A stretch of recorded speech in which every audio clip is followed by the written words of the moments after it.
علی علی اکبر علی علی مشہور علی اکبر بھی جانا چاہتے ہیں، سب سے پہلے جانا چاہتے ہیں، لیکن لوگ نہیں جانے دے رہے ہیں۔ امام آگے خود ہی آگے بڑھ گئے، تقدم ولدی، میرے لال آگے بڑھو۔ لیکن اگر صرف بیٹے ہوتے تو ایک بیٹے کو میدان جنگ میں بھیجنا حسین ابن علی کے لیے بہت ہی آسان تھا، بہت ہی آسان تھا۔ ہمارے لیے سخت ہے، لیکن امام کے لیے اپنے جوان بیٹے کو بھیجنا بہت ہی آسان ہے۔ لیکن علی اکبر صرف بیٹا ہی نہیں ہے، علی اکبر رسول اللہ کے شبیہ بھی ہیں، اور رسول اللہ کے شبیہ کو جا کر میدان میں ٹکڑے ٹکڑے ہوتے دیکھنا یہ حسین ابن علی کے لیے بہت زیادہ سخت۔ حسین ابن علی اکبر کو صرف بیٹا سمجھ کے سینے سے نہیں لگا رہے ہیں، خود علی اکبر کے سینے سے لگنا چاہ رہے ہیں، کیونکہ رسول اللہ سمجھ رہے ہیں، رسول اللہ کے شبیہ سمجھ رہے ہیں، جس طرح بچپن میں رسول اللہ کے سینے سے لگا کرتے تھے۔ یہی بہت کم سنی میں 6-7 سال کی عمر میں رسول اللہ اس دنیا سے رخصت ہو گئے، تو ایک عجیب تڑپ تھی جو باقی رہی۔ امام حسن میں بھی اور امام حسین میں بھی ایک عجیب تڑپ تھی، رسول اللہ کے لیے جو تڑپ تھی نہیں ہم محسوس کر سکتے واقعاً، لیکن ایک لمبی مدت گزر جانے کے بعد جب اللہ نے بیٹا دیا اور علی اکبر جیسا بیٹا ہوا تو بچپن ہی میں وہ شباہت نظر آنے لگی، بچپن ہی میں بار بار جا کر دیکھتے تھے، دیر دیر تک دیکھتے تھے، دن میں دیکھتے تھے، رات میں دیکھتے تھے، اور پھر جب یہ بچہ اور جوان ہونے لگا، نکھار پیدا ہونے لگا، چہرہ نکھرنے لگا، تو وہ رسول اللہ کی شباہت بالکل کھل کھل کر سامنے آنے لگی۔ اب تو حسین ابن علی کا دل ہی نہیں بھرتا علی اکبر کو دیکھ دیکھ کر۔ یہ جملہ خود امام حسین کہہ رہے ہیں، کیونکہ اسی مقتل میں کہہ رہے ہیں، جب بھیجنے لگے فرمایا کہ فَلَمَّا اشْتَقْنَا بِزِيَارَةِ رَسُولِكَ نَظَرْنَا إِلَيْهِ، اے میرے اللہ جب بھی میرا دل چاہتا تھا کہ تیرے رسول کی زیارت کریں تو جا کر علی اکبر کو دیکھتا تھا، آج میں اسے بھیج رہا ہوں۔ اللہم اشہد لا حول، پروردگارہ گواہ رہنا، پروردگارہ تو جانتا ہے کہ میرے نزدیک یہ علی اکبر کیا ہے۔ اور جب جانے لگے تو عجب نگاہوں سے دیکھا ہے علی اکبر کو۔ یہ صرف بیٹے کی نگاہ نہیں تھی، یہ صرف ایک باپ کی نگاہ نہیں تھی جو بیٹے کو دیکھا کرتا ہے، ایسی نگاہ تھی کہ جسے علی اکبر بھی پہچانتے تھے۔ ایک نگاہ کو علی اکبر بچپن سے دیکھ رہے تھے کہ میرا بابا مجھے ایسی نگاہوں سے دیکھتا ہے جو اور دوسرے بیٹوں کو نہیں دیکھتا۔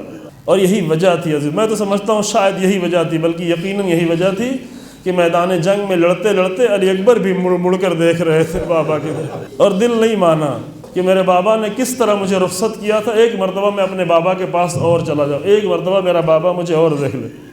خود بھی دیکھنا چاہتے تھے، لیکن اس سے زیادہ اپنے بابا کی نگاہوں کا خیال تھا۔ مجھے تو نہیں لگتا کہ ایک جوان بیٹا اپنے بوڑھے باپ سے پانی مانگنے کے لیے آ گیا ہے، اور وہ بھی 3 دن کا پیاسا بابا۔ ایک جوان بیٹا اپنے 3 دن کے پیاسے باپ سے پانی مانگنے نہیں آیا ہے، بلکہ ایک مرتبہ زندگی میں اور رسول اللہ کی زیارت کرانے کے لیے آیا ہے۔ اے بابا مجھے کن آنکھوں سے کن نگاہوں سے زندگی بھر دیکھا ہے، اے بابا اب میں مقتل میں جا رہا ہوں، اب میں مقتل میں مارا جاؤں گا، شہید کر دیا جاؤں گا، ٹکڑے ٹکڑے ہوگا، میں آ گیا ہوں، ایک مرتبہ مجھے اور دیکھ لے میرے بابا۔ حسین ابن علی نے اب دل بھر کے دیکھ لیا، اب جا رہے ہیں تو پھر مڑ کے بابا میں جا رہا ہوں، اب نہیں آؤں گا بابا۔ اور جب مقتل میں گئے، جنگ کی میدان کربلا میں حسین ابن علی کے سوا کسی نے علی اکبر جیسی جنگ نہیں کی تھی، کسی نے بھی۔ جناب ابوالفضل عباس کو فرصت ہی نہیں ہوئی جنگ کرنے کی، ساری توجہ صرف مشکیزے کی طرف تھی۔ اتنا بغض بھرا ہوا تھا ان ملعونوں کے دل میں، کیونکہ مارا تھا بہت سارے لوگوں کو، بڑی جنگ کی تھی جناب علی اکبر نے، تعداد وہ لکھی ہوئی ہے، پہلے حملے میں 120، دوسرے حملے میں 80، ایک بڑی تعداد میں لوگوں کو مارا تھا کہ کسی نے اس طرح کی جنگ نہیں کی تھی۔ اتنی دیر تک کی جنگ کرنے کے نتیجے میں اور اتنے لوگوں کو زخمی کرنا اور اتنے لوگوں کو مارنے کے نتیجے میں علی اکبر کا بغض ان کے دلوں میں بہت زیادہ بھر گیا تھا۔ لہذا جب علی اکبر کے سینے میں برچھی کا پھل لگا تو علی اکبر نے چاہا کہ گھوڑے کی گردن میں ہاتھ ڈال کے ایک مرتبہ پھر اپنے بابا کی خدمت میں حاضر ہو جاؤں، نہ میرے بابا کو زحمت کرنی پڑے اور میں بھی ایک مرتبہ اپنی زندگی میں بابا کی خدمت میں دیدار کروں۔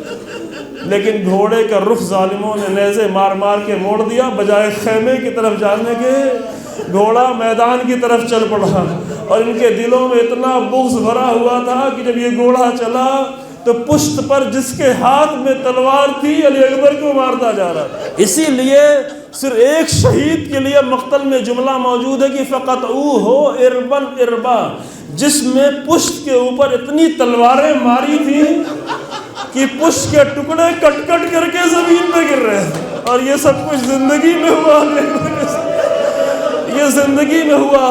اور ایسے عالم میں جب بابا آیا ہے تو علی اکبر نے اپنی پشت کو زمین سے لگا دیا ہے کہ میرا بابا یہ منظر نہ گرے بھائی.